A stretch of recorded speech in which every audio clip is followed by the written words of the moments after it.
নবী বলেন দুনিয়া কুল্লুহা মাতা ওয়া খায়রু মাতা'আদ দুনিয়া আল মারআতুস সালিহা। মুসলিম শরীফের মধ্যে হাদিসটি আছে, দুনিয়া পুরা দুনিয়াটাই সম্পদ, পুরা দুনিয়াটাই হলো ভোগের সামগ্রী। সম্পদ দিয়ে আল্লাহ দুনিয়াটা ভরে দিয়েছেন, নিয়ামত দিয়ে আল্লাহ দুনিয়া ভরপুর করে দিয়েছেন, কিন্তু দুনিয়ার মধ্যে উত্তম এবং সবচাইতে ভালো নিয়ামত হইল নেককার স্ত্রী। জোরে বলুন সুবহানাল্লাহ। যার স্ত্রী নেককার, এই দুনিয়াতে এর মতো ভাগ্যবান মানুষ আর কেউ হতে পারে না। এজন্যই আল্লাহ নবী বলছেন তুমি নেককার স্ত্রীকে বিয়ে করো, এটা তোমার সন্তানের আনেওয়ালা সন্তানের তোমার কাছে পাওনা। 2 নম্বর পাওনা হলো সন্তানের মা বাবা উভয়ের কাছে। সেটা হলো যে বিবাহিত পুরুষ মহিলা যখন তারা মিলিত হতে যাবে, আল্লাহ নবী বলেন হাদিসের মধ্যে, লাউ আন্না আহাদুকুম ইযা আরাদা আন ইয়াতিয়া আহলাহু ক্বালা বিসমিল্লাহি আল্লাহুম্মা জান্নিবনাশ শাইতানা ওয়া জান্নিবিশ শাইতানা মা রাযাকতানা সুম্মা কুদ্দিরা আন ইয়াকুনা বাইনাহুমা ওয়ালাদুন ফি যালিকা লাম ইয়াদুররুহু শাইতানুন আবাদা। আল্লাহ নবী বলেন যখন কোন বিবাহিত পুরুষ তার স্ত্রীর সাথে মিলিত হতে যাবে তখন এই দোয়া পড়বে, বিসমিল্লাহি আল্লাহুম্মা জান্নিবনাশ শাইতানা ওয়া জান্নিবিশ শাইতানা মা রাযাকতানা। এই দোয়া পড়ে যদি কোন পুরুষ তার স্ত্রীর সাথে মিলিত হয় আর সেই মিলনের মাধ্যমে যদি কোন সন্তান পয়দা হয়, সেই সন্তানকে শয়তান কোনদিন ধোঁকা দিতে পারে না, শয়তান কোনদিন পথ ভ্রষ্ট করতে পারে না, সেই সন্তান কোনদিন ভাং খাবে না, ড্রাগস খাবে না, সেই সন্তান কোনদিন অন্যায় কাজের মধ্যে যাবে না, সেই সন্তানকে শয়তান ধোঁকা দিয়ে পথভ্রষ্ট করতে পারে না। জোরে জোরে বলুন সুবহানাল্লাহ। এবার আমি হাত তুলতে বলবো না, এই কাজটা এই দোয়াটা না পড়ে কে কে মিলন করেছেন আপনারা সবাই জানেন, তাহলে সন্তানের একটা হাত নষ্ট হয়েছে। দোয়াটা আপনারা হুজুরের কাছ থেকে মুখস্থ করে নেবেন, এটা হাদিসের মধ্যে আসা দোয়া। এই দোয়াটা আপনারা পড়বেন, তারপরে নিজের স্ত্রীর কাছে যাবেন, এটা সুন্নাহ। ওদিকে এরপরে আছেন, আমরা পরবর্তী সময় আসি যে একজন সন্তানের তার বাবার কাছে কি পাওনা আছে। বাবার হক তো সবাই বলে, আমি সন্তানের হকের কথা বলছি যে বাবার কাছে সন্তান কি কি পাওনা আছে। কারণ আপনি যদি সন্তান থেকে আপনার হককে পাইতে চান তাহলে আপনি আগে সন্তানের হক আদায় করতে হবে, ঠিক কিনা বলুন? আপনি যে বলেন হুজুর আমার ছেলে আমার কথা শুনে না, আপনি তো কোনো না কোনো জায়গায় ভুল করেছেন, যার জন্য আজকে আপনার সন্তান আপনার কথা শুনে না। কি কি ভুল করেছেন নিজে নিজেই মিলাই নেবেন, আমি শুধু বইলে যাবো, সিরিয়ালি বলে যাব। এইবার 2টা গেল। 3 নাম্বার হলো সন্তান যখন গর্ভের মধ্যে যায়, মায়ের করণীয় হলো, মা বোনেরা এখানে আছে, প্রত্যেকজন মায়ের দায়িত্ব হলো গর্ভবতী মহিলা, সন্তান সম্ভবা মহিলা, গর্ভের মধ্যে যখন সন্তান থাকে প্রত্যেকজন মহিলা তার 5 ওয়াক্তের নামাজকে কায়েম করবে, 1 নাম্বার। 2 নাম্বার বেশি বেশি কোরআন শরীফের তেলাওয়াত করবে, বেশি বেশি কোরআন শরীফের তেলাওয়াত করবে, নবী রাসূলের জীবনী পড়বে, আউলিয়া একরাম বুজুর্গানে দ্বীনের জীবনী পড়বে, ভালো ভালো কিতাবগুলি পড়বে, তাসবিহ তাহলিল করবে, কোরআন শরীফের বেশি বেশি আল্লাহর কালামের তেলাওয়াত করবে।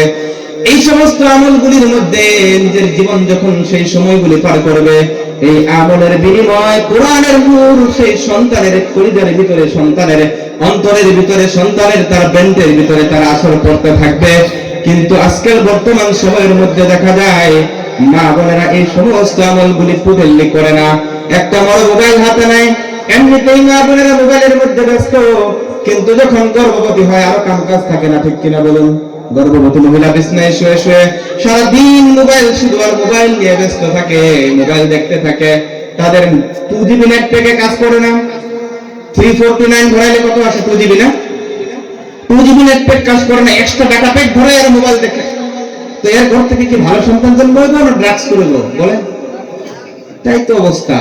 আর একটা সমস্যা কি হয়েছে, ছোট্ট বাচ্চা যখন একটু ছোট্ট কিছু কথা বলতে পারে না, তাও সে মোবাইলটা বুঝে। এটা দোষ তো এই বাচ্চার না। আপনারা বলবেন যে এটা জামানা এমন, এই কে বলছে জামানা এমন? আপনি শিখাইছেন, আপনার পরিবার যখন আপনার সন্তান গর্ভে ছিল তখন সে সবসময় মোবাইল দেখছে। কি দেখে? ছোট্ট ছোট্ট রিলস গুলো দেখে, ছোট্ট ছোট্ট শর্ট ভিডিও গুলো দেখে। মেডিকেল সায়েন্স গবেষণা করে বলছে, সাইকোলজি যারা পড়ছেন তারা জানেন, মানুষের ব্রেনের মধ্যে ছোট্ট ছোট্ট ভিডিও গুলি যে দেখে, ছোট্ট ছোট্ট ভিডিও গুলি দেখলে পরে দেখবেন ফেসবুক স্ক্রল করতে থাকবেন, যখন একটা ভিডিও আসছে যে অমুক জায়গায় অমুকটা ঘটছে, এরপরে নেক্সট ভিডিও আসবে দেখবেন একটা আপনার একজন মেয়ে মহিলা নাচতেছে, নেক্সট তারপরে ভিডিও আসবে একজন মানুষকে হত্যা করা হয়েছে, কতল করা হয়েছে অমুক জায়গায়, অমুক জায়গার মধ্যে চুরি হয়েছে, ডাকাতি হয়েছে, এরপরে দেখবেন আবার একটা গজল চলে আসছে, এরপরে দেখবেন ওয়াজ চলে আসছে, এরপরে দেখবেন আমাদের মুখ্যমন্ত্রীর একটা ভাষণ চলে আসছে, আছে না কিছু এরকম একটার পরে একটা কোনো সিরিয়াল থাকে ফেসবুকের মধ্যে? কোনো সিরিয়াল নাই। এই যে শর্ট ভিডিওগুলো যখন মানুষ দেখে, এটার তার একটা ব্যাড এফেক্ট তার ব্রেনের মধ্যে পড়ে, খারাপ একটা প্রতিক্রিয়া তার ব্রেনের মধ্যে পড়ে। আর মানুষের ব্রেন হলো একটা সিস্টেমের মধ্যে। আপনারা আমার কথা শুনতেছেন, একটা বিষয় মাথায় নিয়েছেন যে বাবার হক সম্পর্কে আমি বলতেছি যে সন্তানের প্রতি বাবার কি দায়িত্ব আছে, তবে এই কথাটা আপনাদের ব্রেনে ঢুকতেছে। এখন হঠাৎ করে যদি আমি বলি নবীজির মহব্বতের কথা এখন বলে দিই, তাহলে কি আপনাদের দিমাগটা টপিকটা ঠিক থাকলো কি? আবার যদি আমি একটা গজল বলি, আবার যদি আমি এখান থেকে চলে যাই রাজনীতির কথা বলে দিই, তাহলে কি টপিকটা ঠিকঠাক চলবে? আপনাদের বুঝে আসবে কথাগুলো? তো এই শর্ট ভিডিওগুলো দেখতে দেখতে পরে বর্তমান সময় দেখবেন মানুষের ব্রেনগুলো এমন দুর্বল হয়েছে, সাধারণ কথা মানুষ ভুলে যায়। ঠিক কিনা বলুন? মানুষকে কিছু মনে থাকে না, একদম শুনলাম পরে মনে থাকে না, একটা বস্তু কোথায় রাখলাম মনে থাকে না, কোথা থেকে হচ্ছে জানেন?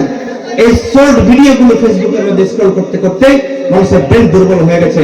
তো এই যে একটা প্রভাব সন্তানের ব্রেনের মধ্যে পড়তেছে, শর্ট ভিডিওগুলো মোবাইলের মধ্যে থেকে দেখতে দেখতে দেখতে দেখতে এর কুপ্রভাব পড়ার কারণে বাচ্চা, ছোট্ট বাচ্চা কিছুই বুঝে না, কিন্তু সে মায়ের গর্ভের মধ্যে থেকে থেকে যে মোবাইল দেখছে, সে মোবাইলটা কিন্তু বুঝে গেছে ঠিকই। এখন মোবাইল না দিলে সে খায় না, মায়ের দুধ খাইতে চায় না। আর এই যে তাকে যেটা আপনি বলেন ল্যাকটোডেক্স বা যে কোনো খাওয়ায় না, এগুলা এক্সট্রা কিছু, সেটা খাওয়াইতে গেলে পরে মোবাইল লাগে। আর তার ব্রেনের মধ্যে একটা ক্রিয়া করছে যে আমাকে মোবাইল যদি না দেওয়া হয় দেখবেন কান্দে সে। বাচ্চা কান্দে না? মোবাইল না দিলে বাচ্চা কান্দে। আর কান্দার পরে মোবাইলটা দেওয়া হয়, তার ব্রেনের মধ্যে এটা সিকিউর করেছে, অ্যাকিউর করেছে, মানে তার ব্রেনের মধ্যে এটা বসে গেছে যে আমি কান্দলে আমাকে মোবাইলটা দেয়। আর যদি একদিন কান্দার পরে মোবাইলটা না দিতেন, তাহলে তার ব্রেনটা বসতো না, কানলেও মোবাইল দেয় না। এবার একদিন কানছে মোবাইল পাইছে, আবার কানছে মোবাইল পাইছে, আবার কানছে, এখন মোবাইল না দিলে আর কান্দা থামায় না। এই যে সিস্টেমটা আপনারা চালু করেছেন, এজন্য আল্লাহর নবী বলেছেন কুল্লু মাউলুদিন ইউলাদু আলাল ফিতরা ফাআবাওয়াহু ইউহাউইদানিহি আও ইউনাসসিরানিহি আও ইউমাজ্জিসানিহি কামাসালিল বাহিমাতি তুনতাজিল বাহিমাতা হাল তারা ফিহা জাদাউ। প্রত্যেকজন সন্তান তার ফিতরতের উপর জন্ম নেয়, প্রত্যেকজন সন্তান ইসলাম নিয়ে ভালোর মধ্যে জন্ম নেয়, কিন্তু তার মা বাবা তাকে ইহুদি বানায়, তার মা বাবা তাকে নাসারা বানায়, তার বাবা ভাই তাকে মজুসি বানায়। তোমরা কি দেখো না যে পশুর ঘর থেকে পশু জন্ম নেয়, যেভাবে পশু তার সন্তানকে প্রসব করে, তার বাচ্চাকে প্রসব করে, সেই পশুর মতোই আচরণগুলো শিখে। তার মধ্যে কোন পশুর বাচ্চার কোনো কমি থাকে কি? থাকে? আল্লাহ নবী বলছেন গরুর পেট থেকে গরু জন্ম হয়ে গরুর মতোই আচরণগুলো শিখে, গরুর মতোই ঘাস খাওয়া শিখে, গরুর মতোই সবকিছু শিখে, তাকে কেউ শিখে কি ভাই? আচ্ছা, তো আপনি তো এটা ভুল করলেন, একটা ইজাজত নিলেন না, ডাইরেক্ট যাওয়া শুরু করলেন। আচ্ছা ঠিক আছে, প্রথমবার তো এমনি যাবেন না, ইজাজত নিয়ে যাবেন। এই আবার যুবকরা রাস্তার মধ্যে বসছে, ভাই তোমার রাস্তার মধ্যে বসছে যে এটা কোন শিখছো, কে শিখাইছে? আচ্ছা স্কুলে যখন ক্লাসের মধ্যে বসে তোমরা প্রথম বেঞ্চগুলো খালি থইয়া, কোন স্টুডেন্ট যদি প্রথম 2টা 3টা বেঞ্চ খালি করে পিছের লাস্টের বেঞ্চে বসে, তো শিক্ষক তাকে বাধ্য ছাত্র বলবে না অবাধ্য বলবে? বলুন তো। এই যে সামনে জায়গা খালি রেখে দেয়, পিছন দিকে তোমরা বসে, তাহলে তোমরা বাধ্য না অবাধ্য? যুবকরা বলো, তোমরা নিজে বলো। উঠো উঠো, একটু পিছন দিকে বলছে যুবকদেরকে উঠো, রাস্তা ছাড়ো, উঠো। এদিকে জায়গা খালি, মানুষ বসতে পারতেছে না। আচ্ছা আমি আপনাদের এখানে বক্তা হিসেবে বসি না, ধরুন আমি টিচার হিসেবে বসছি, তো এখন শিক্ষকের কথা ছাত্র মানলে সেই ছাত্র বাধ্য না অবাধ্য? বুঝতেছেন না কথা? তো আমি আপনাদেরকে তো কিছু কোরআন হাদিসের কথা শিখাই গেছি, বলতেছি না, আপনারা শুনতেছেন। এই সময়ের জন্য মানুষ আপনারা স্টুডেন্ট আর আমি টিচার, তো আপনারা আমার কথাগুলো মানতে হবে, হ্যাঁ না বলবেন, আমার সাথে বলবেন কিনা বলুন। আমি মুরব্বীদেরকে বলছি না, যুবকদেরকে বিশেষ করে বলছি, যুবকরা কিন্তু বলতে হবে। তো আমি বলতেছিলাম যে এই যে মোবাইল, মা বোনদের খেদমতে বলতেছিলাম যে যারা গর্ভবতী মহিলা তারা মোবাইলটা ব্যবহার করবে না, তারা আল্লাহর কালামের বেশি বেশি তেলাওয়াত করবে, তারা যদি আল্লাহর কালাম তেলাওয়াত করত, তারা যদি কোরআনের নূর তাদের ভিতরে ঢুকাইতো, সেই কোরআনের নূরের আসর তার সন্তানের ভিতরে পড়তো, সন্তানের ব্রেনের মধ্যে পড়তো, সেই সন্তান কোনোদিন অসৎ সন্তান হইতো না।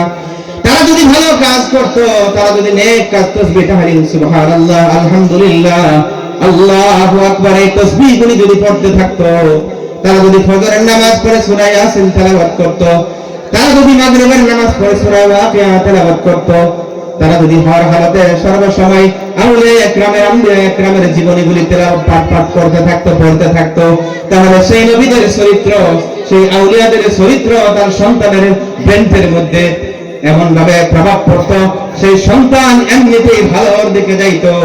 সন্তান যখন বড় হইতো, আস্তে আস্তে করে সেই সন্তান ভালো সন্তান হয়ে যাইতো। জোরে বলুন সুবহানাল্লাহ। তাহলে মার দায়িত্ব হয়ে থাকলো, সন্তান যখন গর্ভের মধ্যে আসবে, আমি মাদের খেদমতে আরজ করবো, আপনারাও গিয়া বাড়িতে বলবেন তারা যেন মোবাইল থেকে একটু দূরে থাকে, বেশি বেশি দ্বীনি আমলগুলি যেন করে। এরপর সন্তান যখন জন্ম হবে, জন্মের সময় সেই সন্তানকে জন্ম হওয়ার পরে সঙ্গে সঙ্গে তার কানের মধ্যে আযান দিবে, ডান কানের মধ্যে আযান দিবে, বাম কানের মধ্যে ইকামত দিবে। আল্লাহর নবী বলেছেন, আযান আর ইকামত যদি দেওয়া হয়, আযানের মধ্যে 12টি শব্দ আছে। কয়টা শব্দ? 12টা শব্দ আছে। এই 12টা শব্দের আযান যদি তার কানের মধ্যে ঢুকাইয়া দেওয়া হয়, তাহলে সেই বাচ্চাকে এই মেসেজটা দেওয়া হয়, বছরের মধ্যে 12টি মাস তুমি আল্লাহর বিধান অনুযায়ী জিন্দেগি যাপন করবে। আল্লাহ সব চাইতে বড়, সেই আল্লাহকে তুমি মহান রব হিসেবে মানবে। তোমার পুরা 12 মাসের অর্থাৎ বছরটা তোমার আল্লাহর বিধান অনুযায়ী পার হয়ে যাবে। 2 নম্বর কারণ হলো, আযান দিলে পরে শয়তান তার সেই বাচ্চাকে যে ছুঁয়ে দেয়। প্রত্যেকটি বাচ্চা, আল্লাহর নবী বলেছেন, মা মিন মাউলুদিন ইউলাদু, প্রত্যেকজন বাচ্চা জন্ম নেয়, ইল্লা ইয়ামাসসুহু শায়াতান, প্রত্যেকটা বাচ্চাকে শয়তান ছুঁয়ে দেয়। বাচ্চা জন্ম নেওয়ার পরে চিৎকার দিয়ে কাঁদে না? কথা বলছেন নাকি? বুঝতেছেন না? বাচ্চা আপনি কাঁদছেন না? এখন তো মনে নাই সম্ভবত। বাচ্চা জন্ম নেওয়ার পরে চিৎকার দিয়ে কাঁদে। কোন বাচ্চা যদি না কাঁদে তাহলে এটা ঠিক বাচ্চা না বেঠিক? মেডিকেল সায়েন্স গবেষণা করেছে, কোন বাচ্চা যদি চিৎকার না দেয় তাহলে তার বেমার আছে, সমস্যা আছে। যত কাঁদবে বাচ্চা তখন সে স্পষ্ট হয় তার কোনো সমস্যা নাই। বাচ্চা যদি না কাঁদে, জন্মের পরে যদি না কাঁদলো, তাহলে তার কোনো বেমার আছে, গর্ভ থেকে কোনো বেমার নিয়ে জন্ম নিয়েছে। তো এই যে কাঁদে কেন? কাঁদার কারণ হইল যে ইবলিস তার শরীরের মধ্যে ছুঁয়ে দেয়, এটা হলো একটা কারণ। আল্লাহ নবী বলেন, ইল্লা মারিয়াম ওয়া ইবনুহা, শুধু মরিয়ম আর তার ছেলে ঈসা আলাইহিস সালাম বাদে আর দুনিয়ার সমস্ত সন্তানকে শয়তান ছুঁয়ে দিয়েছে। আর এই কাদার কারণে যখন তার কানের মধ্যে আযান দেওয়া হয়, এই আযান দেওয়ার বদৌলতে শয়তানের ওয়াসওয়াসা থেকে এই সন্তান গোটা জীবনের জন্য হেফাজত হয়ে যায়। বলুন সুবহানাল্লাহ। কিন্তু বর্তমানে বেশি সংখ্যক বাচ্চা বাড়িতে জন্ম নেয় না মেডিকেলে? বলুন, মেডিকেলে আযান তো দেওয়া হয় না। বহুত বড় একটা মার খাইতেছেন বাবা, আপনি যে বলেন আমার সন্তান কথা শুনে না, সন্তান ভালো কেমন করে হবে? ওয়াজ করলে সন্তান ভালো হবে না, টাকা পয়সা সন্তানের নামে তাবিজ দিলে সন্তান ভালো হবে না, দান করলে, কবিরাজি করলে, ফু দিলে, দাওয়াত খাওয়ায় হুজুরকে দোয়া করার কথা বললে সন্তান ভালো হবে না। আমি কয়েকটা কথা বলিয়া যাইতেছি, নোট করে রাখেন, সম্ভব হলে রেকর্ড করে রাখেন। এই কোন কামগুলি যদি করতে পারেন, ইয়াকিনে রাখুন আপনার সন্তান ভালো হবে। আযান দিলেন, ইকামত দিলেন, মেডিকেলে, আমার একটা বাচ্চা মেডিকেলে হয়েছে, আমি তো আযান দিয়েছি। তবে অনেক মানুষ সিস্টেম জানে না, পদ্ধতি জানে না। অনেকে ভাবে আযান দেওয়া লাগবে জোরে জোরে, আল্লাহু আকবার আল্লাহু আকবার। মুয়াজ্জিন যেমন মসজিদে আযান দেয়, আরে বাবা, এই ছোট্ট বাচ্চার কানে মুয়াজ্জিনের আওয়াজের মতো আযান যদি দাও, তাহলে কানের পর্দা ফেটে যাবে, ঠিক কিনা বলুন? সবেমাত্র বাচ্চা জন্ম হইল, এই বাচ্চার কানে তো জোরে আযান দেওয়ার প্রয়োজন নাই। শুধু শুধু আস্তে আস্তে করে আল্লাহু আকবার আল্লাহু আকবার এমন করে আযানের আওয়াজগুলি তার কানের ভিতরে ঢুকায়া দাও, আস্তে আস্তে করে। মেডিকেলের মধ্যে দিলেও কেউ শুনবে না, ছোট্ট ছোট্ট আওয়াজে কানের পাশে গিয়ে আস্তে আস্তে করে বলে দেন, কোনো সমস্যা নাই। আজকে থেকে মেডিকেলে যদি বাচ্চা জন্ম নেয় তাও আযান দিতে পারবেন, এটা জেনে রাখুন, দিতে লাগবে। আর একটা মেসেজ আযানের দ্বারা জানানো হয়, বাচ্চার জীবনে একটা অন্তিম নামাজ আছে, আপনার আমার জীবনে একটা শেষ নামাজ, যেই নামাজে কোনোদিন আযান দেওয়া হয় না, ইকামত দেওয়া হয় না, শুধু আল্লাহু আকবার বলে নিয়ত করা হয়, ঠিক কিনা বলুন? সেই নামাজ আপনার জীবনের শেষ নামাজ, আপনার জীবনের শেষ দোয়া। সেই জানাজার নামাজ নিয়ে আপনার যখন দাঁড়াবে, তার মেসেজটা তার বাচ্চার জন্মের প্রথম দিনেই দেওয়া হয়, আযান আর ইকামত। আর তার জীবনের শেষ দিন যেদিন দুনিয়া ছেড়ে চলে যায়, সেই দিন তার নামাজটা পড়ে দেওয়া হয়। সেটা হলো জানাজার নামাজ, যার আযান এবং ইকামত তার জন্মের দিনে হয়ে গেছে, ঠিক কিনা বলুন? তো যার আযান হইল না, ইকামত হইল না, নিশ্চয়ই একটা ফজিলত থেকে বঞ্চিত হয়ে রইল না, ঠিক কিনা বলুন? তো এই কাজটা করবেন। এবার আমাদের কি করে? আযানের তো খবর নাই। বর্তমান সময়ে যেটা দেখা যায়, বাচ্চারা জন্ম নিতেই একটা ফটো উঠায়, ফটোটা ফেসবুকে আপলোড দিয়া বলে দোয়া করবেন আমার একটা বাচ্চা হয়েছে, ঠিক কিনা? ফেসবুকের মধ্যে দোয়া চায়। সর্বপ্রথম ফটো একটা বাইরে, আরে বাবা ফটো যে তুলেন আপনি, অনেক মানুষ তো বুঝে না, ফ্ল্যাশ অন করে ফটো উঠায়।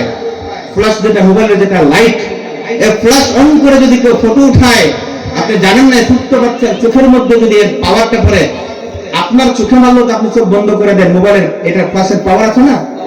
ছোট বাচ্চার চোখের জিন্দেগির জন্য দৃষ্টিশক্তি হারায় ফেলতে পারে। এই ভুল জীবনে কেউ করবেন না, ঠিক কিনা বলুন? জীবনের জন্য তার দৃষ্টিশক্তি হারাইতে পারে। বাচ্চা এইমাত্র মায়ের গর্ভ থেকে আসলো, আর আপনি ফ্ল্যাশ অন করে ফটো মারছেন।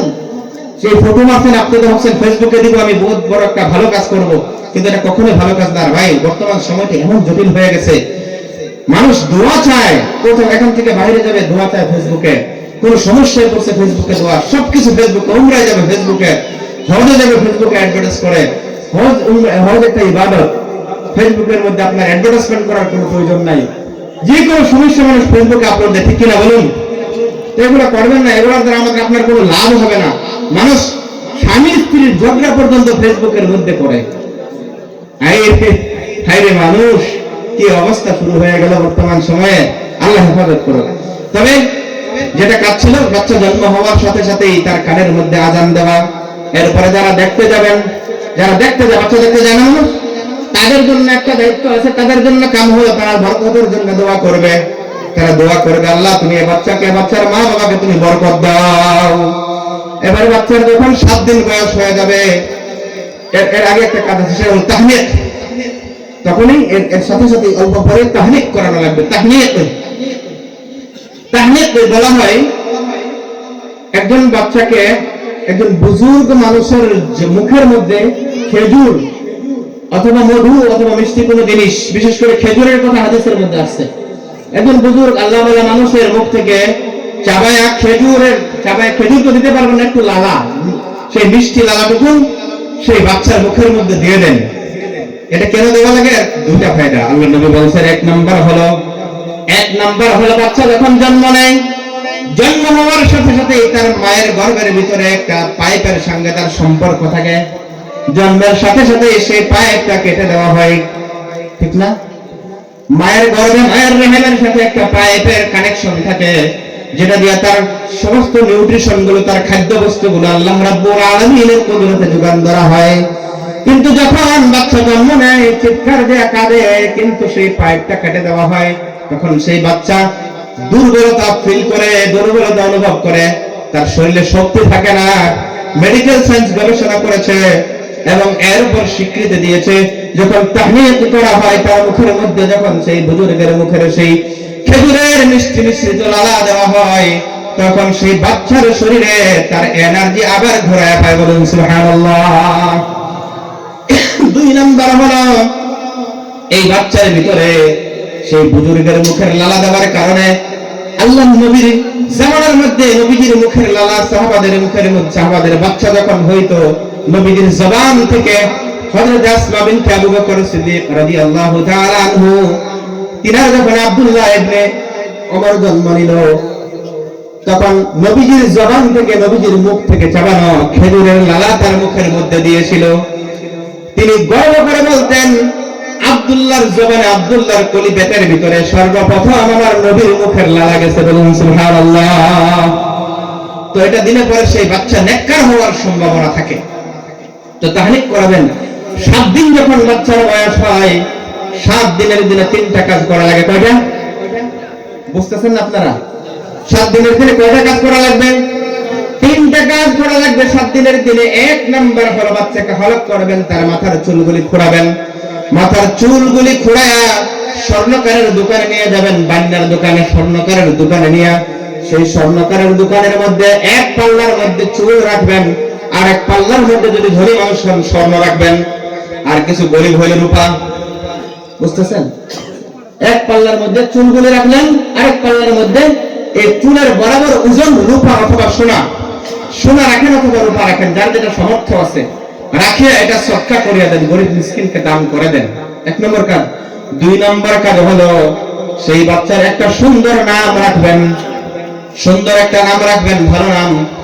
আল্লাহর কাছে সুন্দর নাম হলো আব্দুল্লাহ, আব্দুর রহমান, এমন ভাবে যেগুলো নাম সাহাবাদের আছে, যেগুলো নাম নবী রাসূলগণের ছিল, যেগুলো নামের ভালো অর্থ। এবার নাম রাখে আমাদের মানুষ বর্তমান সময় উলামায়ে কেরামকে জিজ্ঞাসা করে না, গুগলকে জিজ্ঞাসা করে, ভাই একটা নাম রাখতাম আমার বাচ্চা হইছে, গুগলে তো কয়ে দেয় নাম। এবার ঠিক না, গুগল থেকে নাম রাখে। এবার সমস্যা কোথায় হয় জানেন? আমি আপনাদেরকে উদাহরণ দিলে বুঝবেন যে আরবি কোরআনের মধ্যে থাকলে, কোরআনের মধ্যে তো জাহান্নাম শব্দ আছে, তবে আপনার ছেলের নাম কি কেউ জাহান্নাম রাখছে? তো আরবি শব্দ কোরআনে থাকলেই পরে এই নাম রাখা যাবে। উলামায়ে কেরাম তো বুঝবে এটা। এবার আপনি তো জানেন না, গুগলকে জিজ্ঞাসা করলেন, গুগল বলে দিল, একটা নাম রেখে দিলেন। একজনে তার ছেলের নাম রাখছে রব্বুল ইসলাম, রব্বুল ইসলাম। এবার উলামায়ে কেরাম তো বুঝছে এর অর্থ কি? ইসলামের রব। এটা মানুষের নাম রাখা অবৈধ, হারাম। ইসলামের রব একজন মানুষ হতে পারে না, পারে কি? রব্বুল আলামিন, এটা কোরআনের মধ্যে আছে। একজন নাম রেখে দিয়েছে তার ছেলে রব্বুল আলামিন। এবার রব্বুল আলামিন নাম রাখছে, জিজ্ঞেস করছে, ভাই তুমি যে রব্বুল ইসলাম নাম রাখলা কেন? বলে এটা তো কোরআনে আছে না রব্বুল ইসলাম, এটা তো আমি মোবাইল থেকে দেখে এসেছি, এটা তো আরবি নাম। তো এরকম নাম রাখলে কি হবে? না, আপনি নিজে ডিসিশন নেবেন, উলামায়ে কেরামকে জিজ্ঞাসা করে একটা ভালো নাম রাখেন। আর বর্তমান সময়ে ভালো নাম দিলে মানুষের ভালো লাগে না, তো হুজুর একটা মডার্ন নাম দেন, একটু আনকমন নাম লাগে, যেই নামটা নাকি নাই, এমন একটা নাম লাগে যেই নামটা নাকি আনকমন, একটু স্ট্যান্ডার্ড হইতে লাগে। আর একটা সমস্যা হলো, যদি একটু উচ্চ শ্রেণীর মানুষ, কেউ খারাপ পাবেন না, একটু ধনী শ্রেণীর, উচ্চ শিক্ষিত, তাহলে নাম রাখে এমন লম্বা নাম রাখে।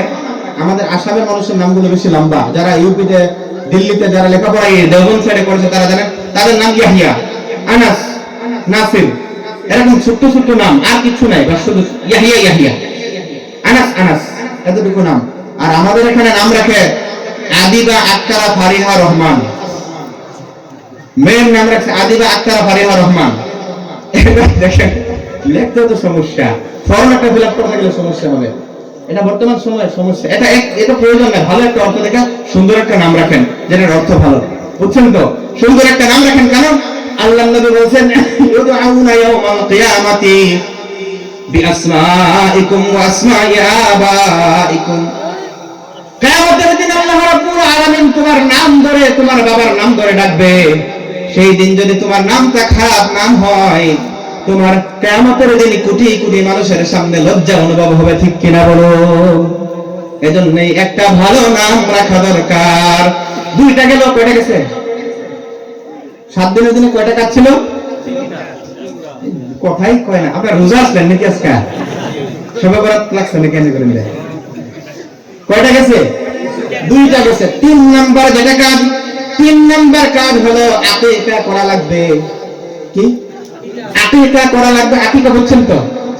আকিকা করা লাগবে মানে বাচ্চার নামে যদি ছেলে হয় তাহলে তার নামে 2টা ছাগল দিলে 2টা, গরু দিলে একটাই হবে, আর যদি মহিষ দেন হবে।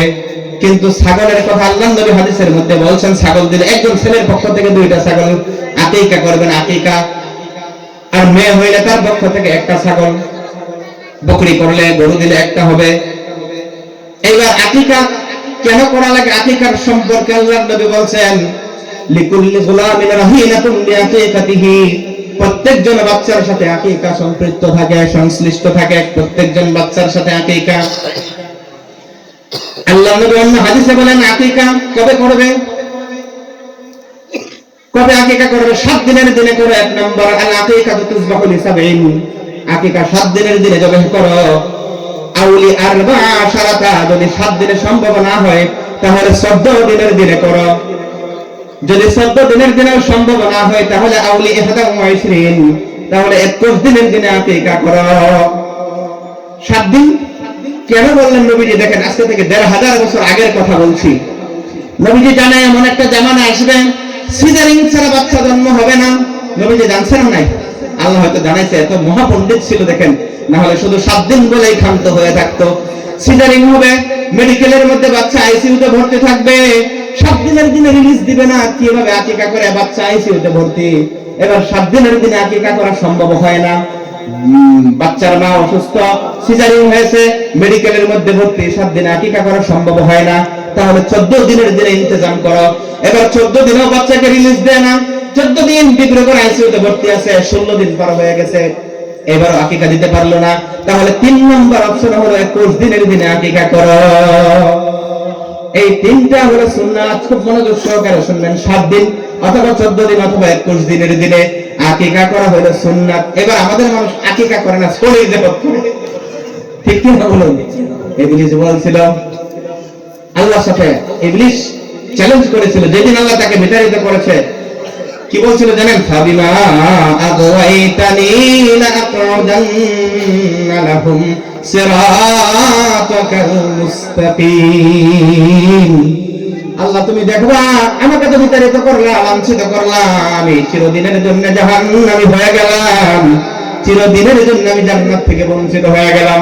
কিন্তু আমি সিরাতুল মুস্তাকিমের মধ্যে বসবো, তোমার বান্দাদের সোজা পথের মধ্যে বসবো, তাদেরকে বাধা দিয়ে আমি পথভ্রষ্ট করব। এজন্য ইবলিস কয়, টাকা খরচ করবা তো করো, আকিকাকে দেওয়ার কি প্রয়োজন আছে? 10 কেজি মাংস আমি একটা জবাব করলেই তো চলে, 20 কেজি মাংস আমি একটা জবাব করো, মানে খরচ তো করাইলো কিন্তু সুন্নাত থেকে বঞ্চিত।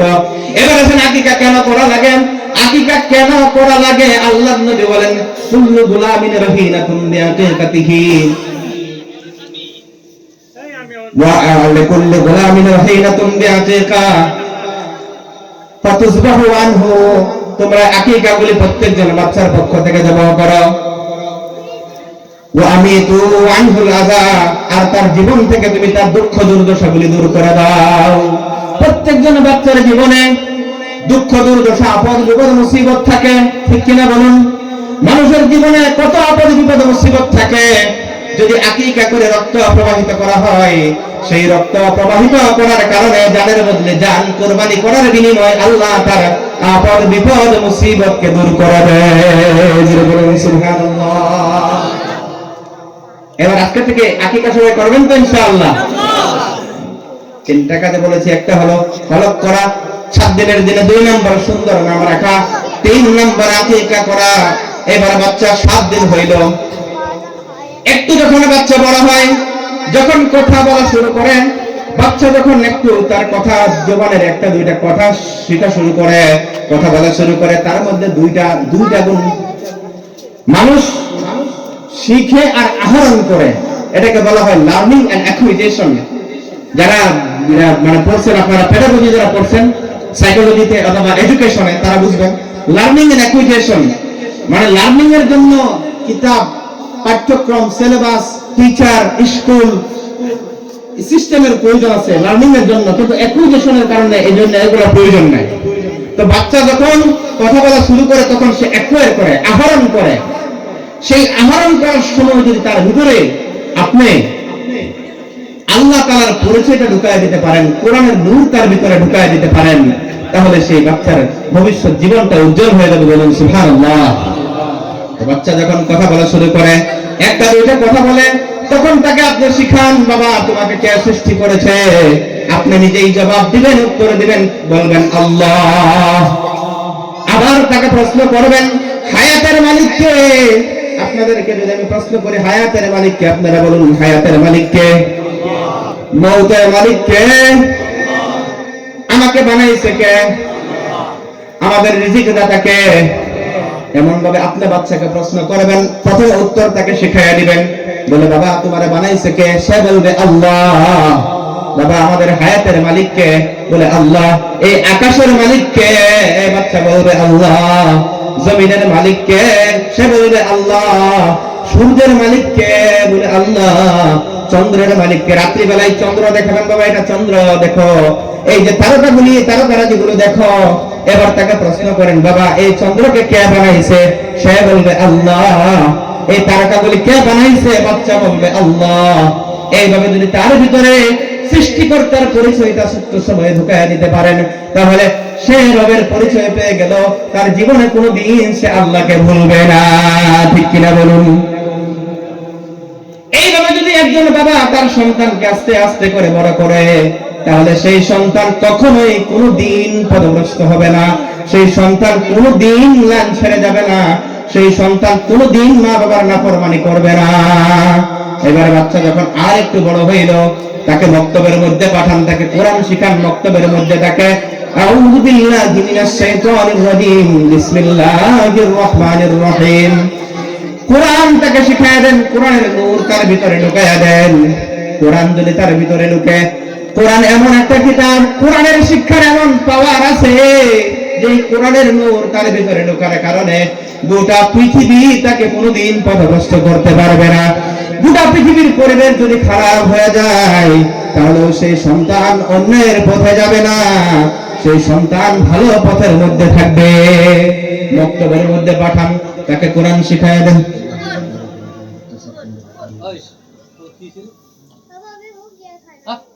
একটু জিকির করুন, লা ইলাহা ইল্লাল্লাহ, লা ইলাহা ইল্লাল্লাহ, লা ইলাহা ইল্লাল্লাহ, লা ইলাহা ইল্লাল্লাহ। এই কালেমার জিকির করা তোমার জীবন পুণ্যে ভরা, এই কালেমার জিকির করা তোমার জীবন পুণ্যে ভরা। যা কিছু চাওয়ার তার কাছে যাও, মুনাজাতে তবু দুহাত বাড়াও, বলো লা ইলাহা ইল্লাল্লাহ, জোরে লা ইলাহা ইল্লাল্লাহ, লা ইলাহা ইল্লাল্লাহ। মা বোনদের খেদমতে আমার আরজ, মা বোনেরা আপনারা দয়া করে প্যান্ডেলের নিচে বসুন, আপনারা বাইরে ঘোরাফেরা করবেন না, নিজের উশৃঙ্খলতার পরিচয় দিবেন না। আমি আপনাদের বিষয়ে দুই একটা কথা বলবো। মানে বর্তমান সময়ে মা বোনেরা কথা শুনতে চায় না, কারণ মোদী সরকার আসার পরে 50-50 পাওয়ার দিছে। তো এবার মা বোনেরা বলে যে পুরুষেরও যেটা পাওয়ার, বর্তমান সময়ে ডিভোর্স দেওয়ার ক্ষেত্রে পুরুষের যত পুরুষে ডিভোর্স দেয় তার চেয়ে বেশি মহিলারা ডিভোর্স দেয়। এটা আপনারা জানবেন না, আমরা জানি, আমাদের কাছে মাসলা আসে। তো পুরুষের চেয়ে বেশি মহিলারা ডিভোর্স দিতেছে, কারণ 50-50 পাওয়া। এবার তারা বলবে হয়তো হুজুর বললে আমরা বসবো না, কারণ আমাদের তো অধিকার আছে না, আমরা ঘুরবো। আপনারা বসুন একটু দয়া করে। বারবার আপনাদের বিরুদ্ধে অভিযোগ আসছে, আপনারা বাইরে ঘোরাফেরা করছেন। দয়া করে প্যান্ডেলের নিচে বসুন, কথা বলবেন না, গুরুত্বপূর্ণ কথা চলছে। মা বোনেরা মনোযোগ দিয়ে শুনুন, কেউ কোনো কথা বলবেন না। এই জন্য বলা হয় যে কোনো কথা যদি আপনি প্রচার করতে চান, মা বোনেরা সম্ভবত কথা বলতেছে, কোন কথা যদি আপনি প্রচার করতে চান, তাহলে যে সময় মিডিয়া ছিল না তখন কিন্তু একজন মহিলার কাছে বলে দিলে এটা কিছু সময়ের মধ্যে কিন্তু পুরো অঞ্চল পর্যন্ত পৌঁছে গেছে। একজন আরেকজনের কাছে বলতো, আরেকজন আরেকজনের কাছে বলতো, আর কত এটা বলতো তুমি কেউ কইবার দরকার নাই, বলে না আমি কইতাম না, কইবার তো দরকার নাই, আরেকজনের লোকে কইতে কইতে সবাই যাই না বলছে, এমন একটা অবস্থা গেছে। তো যাই হোক, মা বলেন আপনারা দয়া করে একটু প্যান্ডেলের নিচে বসুন। ভাই উঠাউঠি করছেন কেন? হ্যাঁ, কেউ যাবেন না, চাচা বসুন, দয়া করে বসুন। তো আমি একটু আগের দিকে যাইতেছি। বাচ্চা যখন একটু বড় হয়, সেই বাচ্চাকে মক্তবের মধ্যে পাঠান, কোরআনের নূর তার ভিতরে ঢোকান, সেই বাচ্চাকে আলিফ বা তা সা পড়ান। এরপর সে আউযু বিল্লাহ বিসমিল্লাহ বলে কোরআন শরীফের শিক্ষা নিবে। কোরআন শরীফ থেকে শিখান। আল্লাহর নবী বলেন খায়রুকুম মান তাআল্লামাল কুরআন ওয়া আল্লামাহু, তোমাদের মধ্যে তারাই শ্রেষ্ঠ যারা কোরআন শরীফ শিখে আর অন্যকে শেখায়। আজকে যে কোরআনের হাফেজ 6 জন হাফেজ ছেলে এখান থেকে হাফিজে কোরআন হয়ে গেল, হাফিজে কোরআন হয়ে গেল, 6 জন ছেলে মাথার মধ্যে পাগড়ি নিয়ে এখান থেকে গেল। বড় ভাগ্যবান এই সমস্ত অভিভাবক, এই সমস্ত বাবারা যাদের ছেলেরা এখান থেকে আজকে হাফিজে কোরআন হয়ে গেল, কোরআনের নূর তাদের ভিতরে ঢুকে গেছে। আমি এই সম্পর্কে একটু কথা বলতেছি। আমি আসি, একটু বাচ্চাকে মক্তবে পাঠাবেন।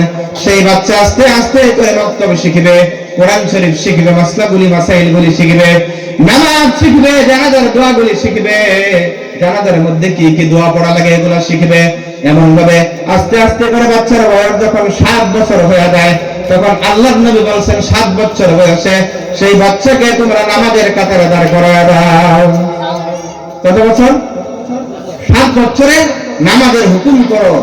মুরু সিবিয়ানাকুম বিসসালাতি হুম আবনাউ 7 সিনিনা, তোমাদের বাচ্চাদেরকে তোমরা নামাজের আদেশ করো যখন তাদের বয়স 7 বছর হয়।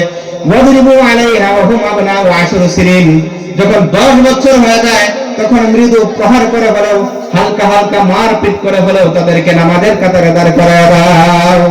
আজকে আমাদের অঞ্চলে নামাজের সংখ্যা বেশি না নামাজের সংখ্যা বেশি? বলুন, আপনাদের মহল্লায় নামাজি বেশি না নামাজি বেশি? কেন? এই আমলটা হয়তো করেন না যে 7 বছরে। আচ্ছা, এখানে এমন কে বাবা আছেন যে 7 বছরে আপনার ছেলেকে আপনি নামাজের হুকুম করছেন আর 10 বছর হইলে মারপিট করে হলে নামাজ পড়াইছেন? একটু দয়া করে হাত তুলেন, কে কে কাজটা করেছেন? বুকে সাহস থাকলে হাত তুলেন যে 7 বছরে আমার ছেলেকে নামাজের আদেশ করছি আর 10 বছরে। কেউ তুললেন না? এই যে আমার বাবা তুলছে, মাশাআল্লাহ, আরেকজন তুলছে। কে কে ভাই একটু দাঁড়ান তো দেখি। কি নাম আপনার? দাঁড়ান, একটু দাঁড়ান। কি নাম আপনার? সুরুজ আলী, মাশাআল্লাহ, বড় নেককার বাবা। আমার আব্বা হাত তুলছে যে এজন্যই আমি নামাজি। কথা বলছেন তো? আমার আব্বা হাত তুলতে পারছে বলে আমি নামাজি। যদি 7 বছর থেকে আমাকে নামাজের আদেশ না করতো, নামাজ এমন একটা ইবাদত যেটা প্র্যাকটিস করা লাগে, প্র্যাকটিস। একদিন ওয়াজ করলে মানুষ কখনোই নামাজি হবে না। কারণ একটা সাইকোলজি বলে, লজিক বলে আপনারা বুঝবেন। 7 বছর বলছে, 7 বছর না? আচ্ছা, আপনারা বলেন 7 বছরে কোন ছেলে বা মেয়ে বালিগ হয়, বালিগা হয়, প্রাপ্তবয়স্ক হয়?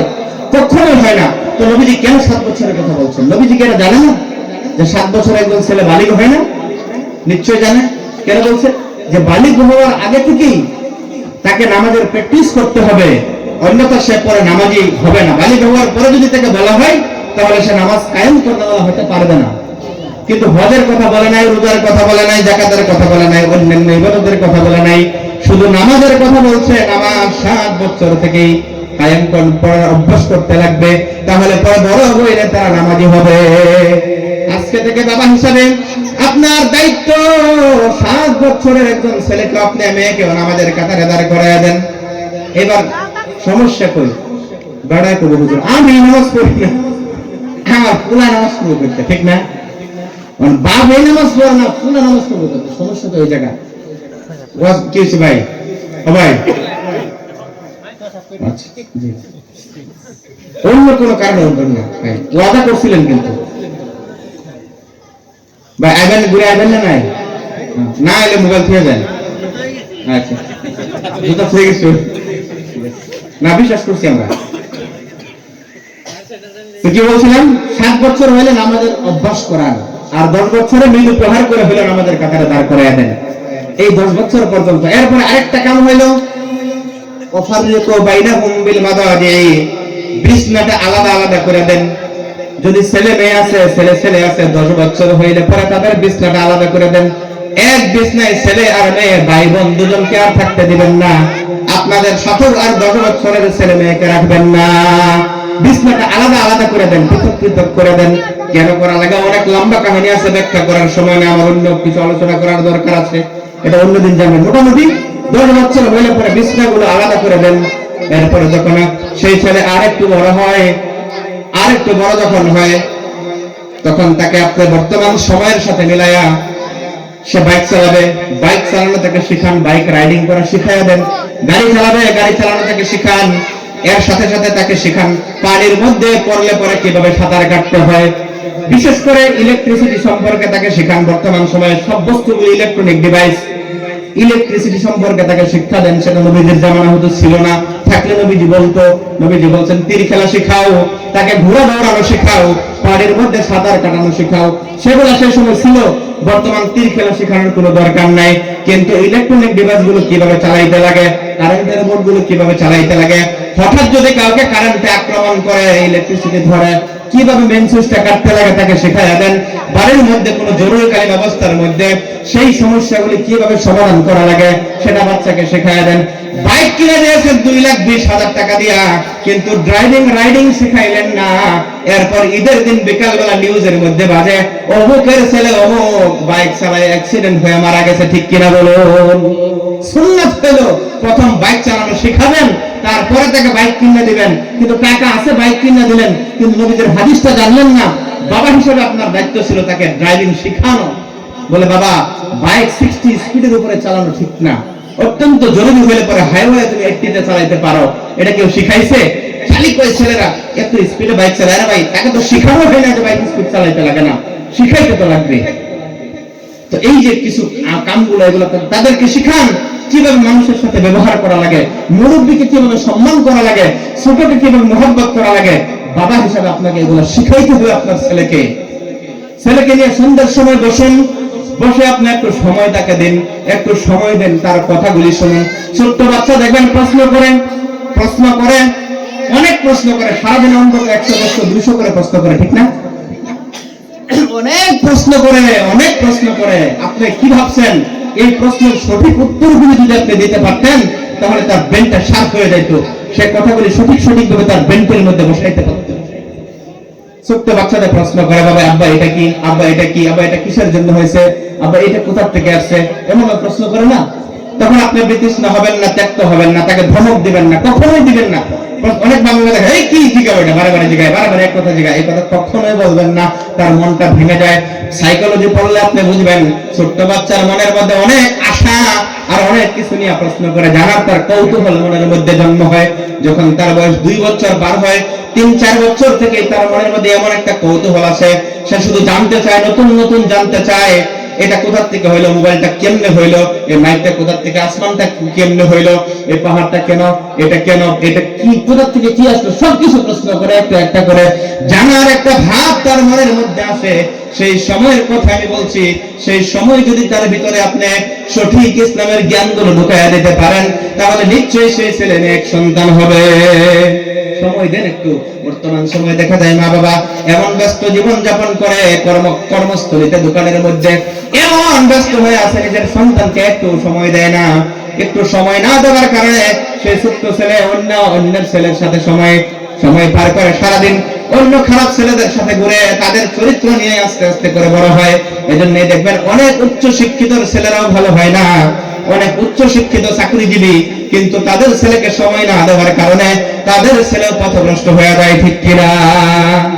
তো সন্তানকে সময় দেওয়া লাগবে, তাদের মতামতের গুরুত্ব দেওয়া লাগবে, তার কথাগুলো শোনা লাগবে সুন্দর করে। বর্তমান সময়ে আরেকটা সমস্যা দেখা যায়, বাবার হাতে একটা মোবাইল, মায়ের হাতে একটা মোবাইল। সন্তান প্রশ্ন করে আব্বা, সে কোনো গুরুত্ব দেয় না। একটা কথা জিজ্ঞাসা করে আব্বা এটা, সে শুধু মোবাইলের মধ্যে ব্যস্ত। মার কাছে জিজ্ঞাসা করে, মা মোবাইলের মধ্যে ব্যস্ত। ছোট্ট ছেলেটার মনের মধ্যে হতাশা, হায় আমি যদি মানুষ না হয়ে মোবাইল ফোন হইতাম তাও তো কে জানি আমার একটু গুরুত্ব থাকতো, ঠিক কিনা? ঠিক না? তো গুরুত্ব দেওয়া লাগবে, মোবাইলের মধ্যে শুধু ব্যস্ত থাকলে হবে না। সেই ছোট্ট বাচ্চার মতামতের গুরুত্ব দিতে লাগবে, সে কি প্রশ্ন করে শোনা লাগবে, সুন্দর করে জবাব দেওয়া লাগবে। এরপরে বাচ্চা যখন আস্তে আস্তে করে বড় হয়, এই বড় করার সময় আরেকটা মায়ের দায়িত্ব রয়ে গেল। জন্মের পর থেকে মা তাকে দুগ্ধ পান করাবে, সুন্দর করে সুন্নত মোতাবেক ওযু করে দুগ্ধ পান করাবে, এমন ভাবে সুন্দর করে সুন্নত মতে সেই বাচ্চাকে 2 বছর পর্যন্ত দুগ্ধ পান করাবে। দুগ্ধ পান কেন করাইতে লাগে? বর্তমান কিছু মডার্ন মহিলা আছে দেখবেন, তারা দুগ্ধ পান করার নাকি তাদের ফিগার নষ্ট হয়ে যায়, তারা ল্যাকটোডেক্স ইত্যাদি মডার্ন মানে যেগুলা কৃত্রিম খাবার খাওয়ায়, কিন্তু এতে মায়ের অনেক বড় ক্ষতি হয়। কি ক্ষতি জানেন? মায়ের প্রতি সন্তানের যেটা ভালোবাসা, মুহাব্বত, এটার থেকে মা বাবা বঞ্চিত হয়। আল্লাহ বলেন, ওয়াল ওয়ালিদাতু ইউরদি'না আওলাদাহুন্না হাওলাইনি কামিলাইনি লিমান আরাদা আন ইউতিম্মা আর-রাদাহ। 2 বছর পর্যন্ত দুগ্ধ পান করাবে। কতদিন ভাই? ইকোটা ব্যাটম্যান কাছে কেন ইকোটা একটু কমাই দিলে ভালো হতো, ইকোটা একটু বেশি হয়ে গেছে।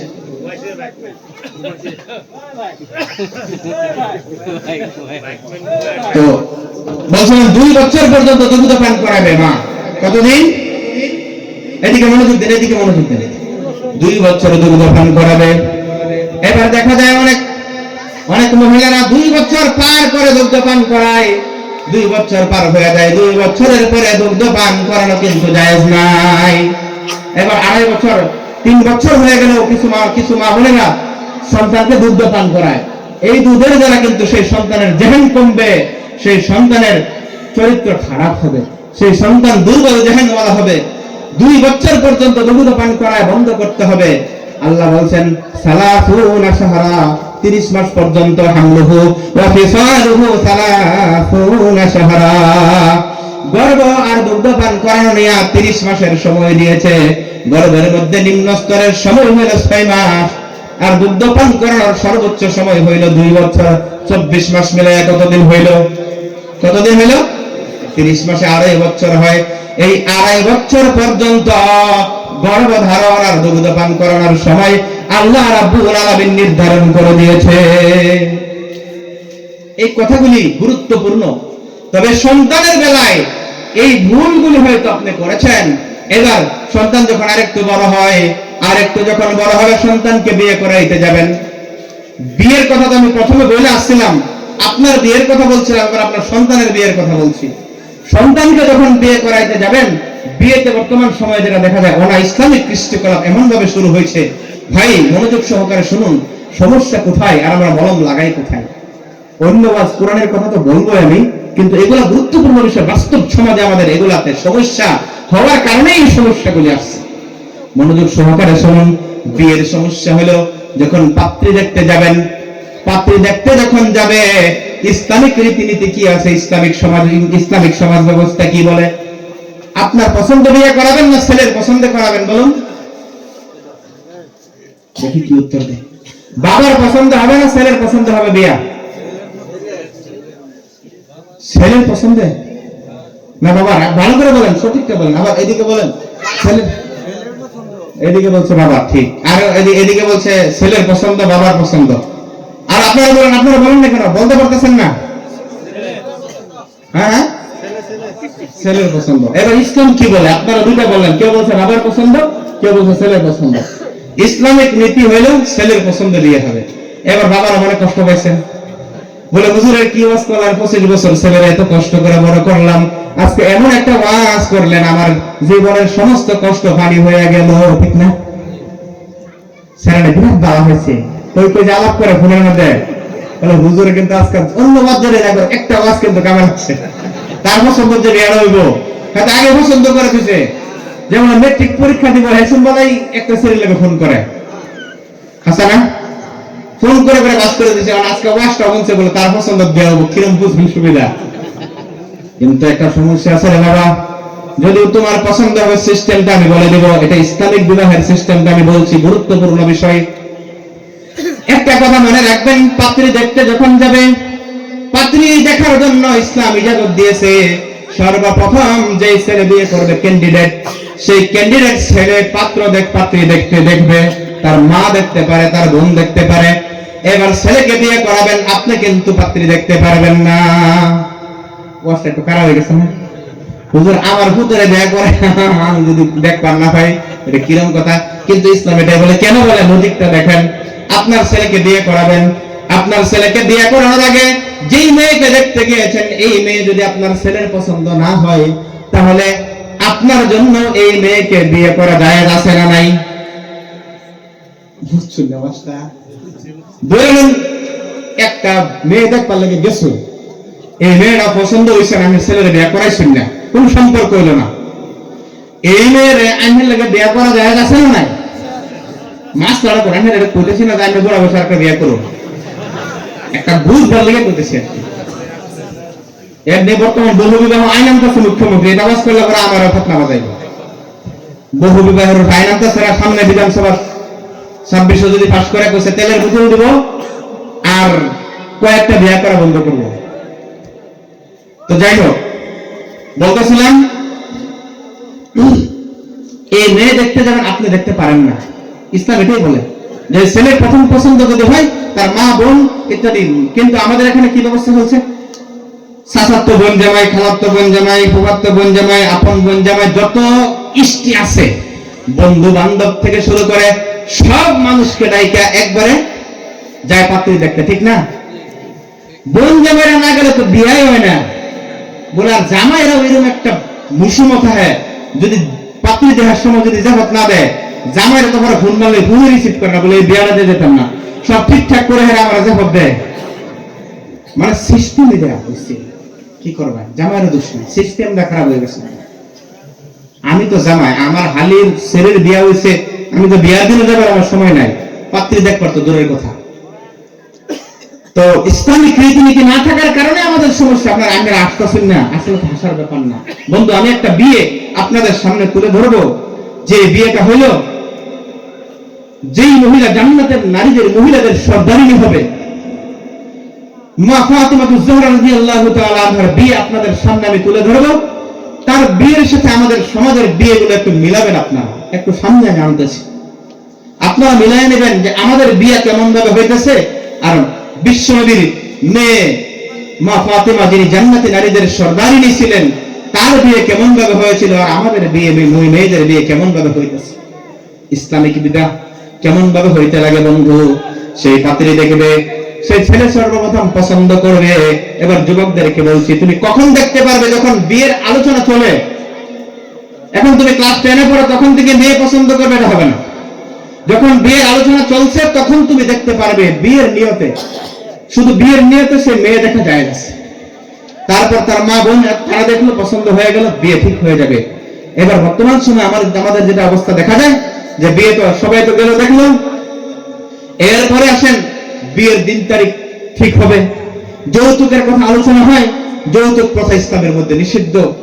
এরপর যেটা সিস্টেম, ওই মেয়েকে বর্তমান সময়ে দেখা যায় গান বাজনা ডিজে বাজায়, বিয়ে বাড়ির মধ্যে ডিজে বাজায়, আর এই গান বাজনার মাধ্যমে একদিন, 2 দিন, 3 দিন, 7 দিন পর্যন্ত প্রোগ্রাম করে। আর যদি বেশি টাকা পয়সা হয়, ধনী মানুষগুলো বর্তমান 1 মাস আগের থেকে প্রস্তুতি নেয়।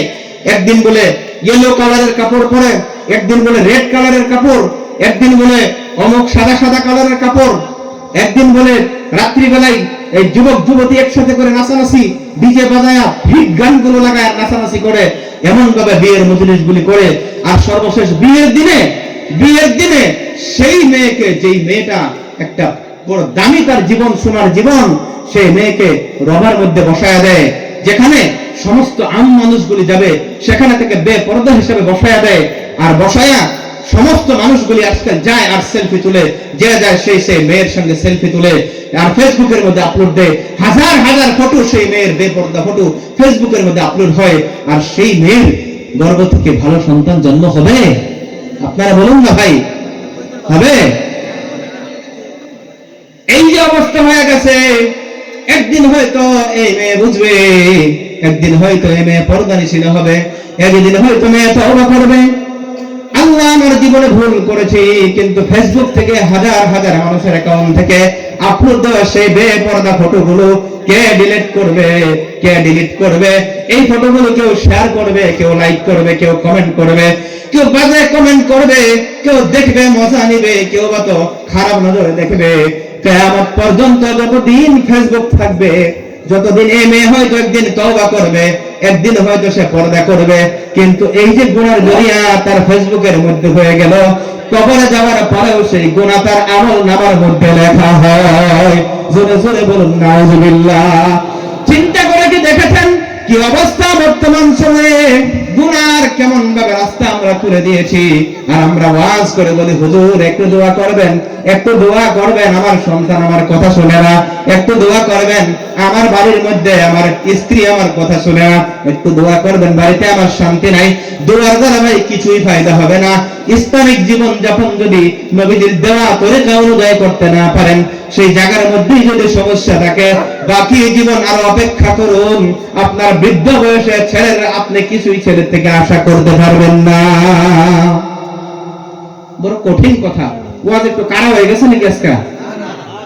তো ভাই, এগুলা যদি আমরা না বলি, বর্তমান সময় এমন অবস্থা দেখা দিচ্ছে। লক্ষ্মীপুর টাউনে একটা বিয়ে হয়েছে, চানমারি, পশ্চিম চানমারিতে, এদিকে ইমাম সাহেবের মেয়ের বিয়ে, ইমাম সাহেবের বাড়িতে ডিজে বাজে, কিন্তু ইমাম সাহেব বাধা দিতে পারে না, কারণ সিস্টেম কোন জায়গায় ভুল করে আসছে, যে দুর্বলতা তাকে এমন করেছে যে আজকে তার বাড়িতে বিয়ে হয়, হাজী সাহেবের বাড়িতে বিয়ে হয়, মুবাল্লিগ সাহেবের বাড়িতে বিয়ে হয়, ডিজে বাজে, ফটকা ফুটে, হাজী সাহেব মসজিদে গিয়ে তাসবিহ পড়ে, কিন্তু যুবকদেরকে বাধা দিয়ে আর ফিরাইতে পারে না, ঠিক কিনা?